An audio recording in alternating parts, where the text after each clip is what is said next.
India versus England semifinal 2 వాంకడేలో జరిగింది match.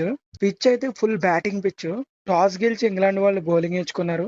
First batting ఆడిన India వాళ్ళు 253 వరకు కొట్టారు 20 ఓవర్లో. సంజు శాంసన్ తన ఫామ్ ను కొనసాగించి 89 పరుగులు చేశాడు. చాలా క్లాసీ ఇన్నింగ్స్ ఆడాడు అండ్ అతనికి మంచి సపోర్ట్ లభించింది ఇషాన్ కిషన్ నుంచి, శివన్ దుబే నుంచి.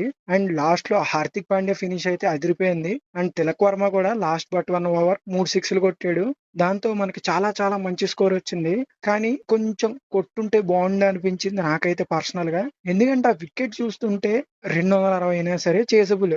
ఎందుకంటే మనం ఐపీఎల్ లో చూస్తున్నాం లాస్ట్ 2-3 ఇయర్స్ నుంచి వాంకడేలో 200 చేసినా సరే చేసేస్తున్నారు. సో ఇది కూడా అలాగే చేసే అవకాశాలు ఉన్నాయి. దట్టు ఇంగ్లాండ్ బ్యాటింగ్ లో అయినప్పుడు కూడా ఫామ్ లో లేకపోయినా ఈ కైండ్ ఆఫ్ వికెట్ అంటే వాళ్ళు ఖచ్చితంగా బాగా ఆడతారని చెప్పి అనిపించింది. అలాగే వాళ్ళు స్టార్ట్ చేశారు.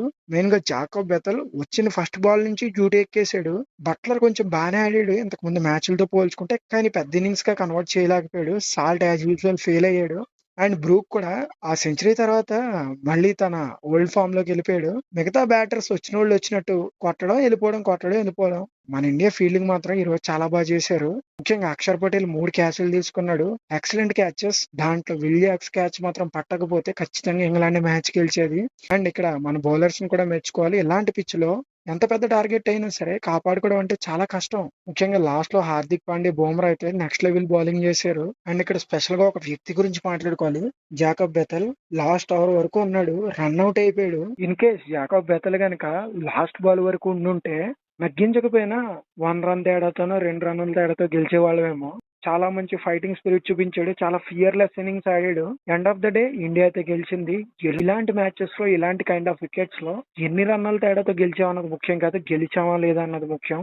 వాట్ ఎవర్, అహ్మదాబాద్ లో ఈ సండే ఫైనల్ మ్యాచ్ ఉండబోతోంది న్యూజిలాండ్ తో. న్యూజిలాండ్ టీం కూడా చూసాం లాస్ట్ మ్యాచ్ అలా గెలిచి వస్తున్నారు. అండ్ మన వాళ్ళు టోర్నమెంట్ మొత్తం చాలా కష్టపడి గెలుచుకొచ్చారు. ఇది మనకు చాలా హెల్ప్ అవుద్ది. చూడాలి నరేంద్ర మోడీ స్టేడియంలో మన వాళ్ళు ట్రోఫీని డిఫెండ్ చేసుకుంటారో లేదో. హోప్స్. ఇండియా కప్ కొట్టాలని కోరుకుంటూ all the best to team India.